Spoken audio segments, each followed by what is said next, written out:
ప్రధానంగా నిన్న తెలంగాణ రాష్ట్ర గౌరవ ముఖ్యమంత్రి రేవంత్ రెడ్డి గారు ఒకటి నరేంద్ర మోడీ గారిని బడాబాయ్ అని చెప్పని గుజరాత్ మోడల్ను తెలంగాణలో అమలు చేస్తా అని చెప్పని ఏదైతే చెప్పినారో దాంతో పాటుగా మళ్ళా ఉద్యోగ నియామక పత్రాలు ఇస్తూ తన అబద్ధాలకు అంతు లేదన్నట్టుగా ఇష్టం వచ్చినట్లుగా అబద్ధాలాడి కేసీఆర్ గారి పైన గత ప్రభుత్వం పైన దుమ్మెత్తి పోసినటువంటి ఒక వైఖరిని నిరసిస్తూ ఈరోజు ఈ పత్రికా సమావేశాన్ని ఏర్పరచడమైంది. దీని ద్వారా ప్రజలందరికీ కూడా రేవంత్ రెడ్డి ఎంత పాథలాజికల్ లయర్ అనేటువంటిది ప్రజలందరికీ తెలియజెప్పాలా అని చెప్పని ఒక ప్రయత్నం చేస్తూ ఉన్నాం.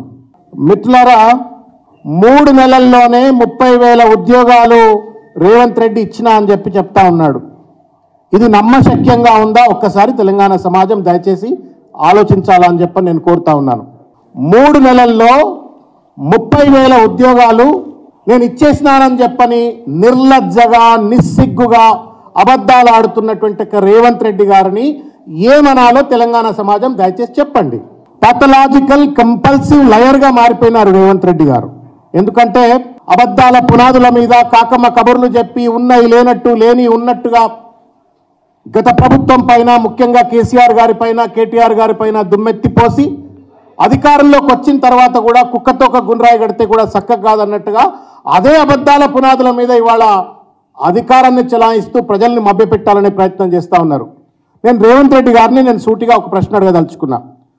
మీరు గత ప్రభుత్వం ఇచ్చినటువంటి ఒక నోటిఫికేషన్లు రిక్రూట్మెంట్ ప్రాసెస్ మధ్యలో ఉన్నటువంటి ఒక ఉద్యోగాలను కలుపుకొని 2 లక్షలు ఇస్తా అన్నారా? మీరు అధికారంలోకి వచ్చిన తర్వాత 2 లక్షల ఉద్యోగాలు సృష్టించి మీరు నిరుద్యోగులకు అందజేస్తా అన్నారా? దయచేసి దీనికి సమాధానం చెప్పండి. నాకే కాదు, ఈ రాష్ట్రంలో ఉన్నటువంటి ఒక మొత్తం యువకులకు విద్యార్థులకు నిరుద్యోగులకు అందరికీ అర్థమైంది. మీరు అధికారంలోకి రాగానే ప్రభుత్వంలో ఉన్నటువంటి 2 లక్షల ఉద్యోగాలను గుర్తిస్తాం, లేదు కొత్తవి సృష్టిస్తాం, మొత్తం 2 లక్షలకు సంబంధించినటువంటి ఒక నోటిఫికేషన్లు జారీ చేస్తామని చెప్పని మీ మేనిఫెస్టోలో పోస్టుల వారీగా క్యాలెండర్, జాబ్ క్యాలెండర్ అని చెప్పని దాంట్లో కూడా పెట్టినారు. అట్లా పెట్టినటువంటి ఒక మీరు ఇవాళ ఎందుకంటే సామెత ఉన్నది, ఏ దొడ్ల కడితేంది నా దొడ్ల ఇంత జాలదా అన్నట్టుగా ఇవాళ రేవంత్ రెడ్డి గారి యొక్క వ్యవహార శైలి ఉన్నది.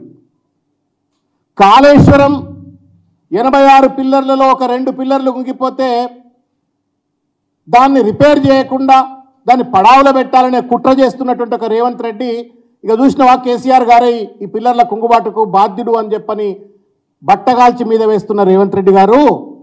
మరి ఇవాళ మీరు ఏదైతే 30,000 ఉద్యోగాలు ఇచ్చినామో అని చెప్పి చెప్తా ఉన్నారో ఈ ఉద్యోగాలకు సృష్టికర్త ఎవరు చెప్తారా? దీని బాధ్యత ఎవరిది?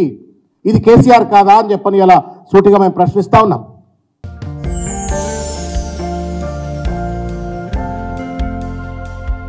లవ్, ఈ అందమైన 4 అక్షరాల బారిన పడని మనిషి ఉండరు, మనసు ఉండదు.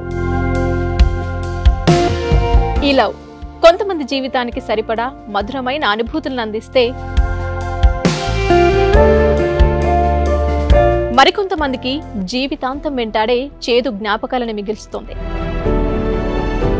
లైలా మజ్ను, పార్వతీ దేవదాస్ ఈ 2 కథల్లో మజ్ను లైలా ప్రేమ కోసం ఎంత పరితపించాడో విన్నాం. దేవదాస్ పార్వతి ప్రేమ కోసం ఎంత పిచ్చోడయ్యాడో చూసాం. కానీ లైలా మజ్ను ప్రేమ కోసం ఎంత ఆరాటపడిందో మనం ఆలోచించలేదు. దేవదాసు దూరమయ్యాక పార్వతి పరిస్థితి ఏంటో మనం అర్థం చేసుకోలేదు. ప్రేమ నుండి పెళ్లి వరకు వెళ్ళలేకపోయినా ఎంతో మంది అమ్మాయిల బ్రేకప్ స్టోరీస్తో మీ లవ్ టుడే.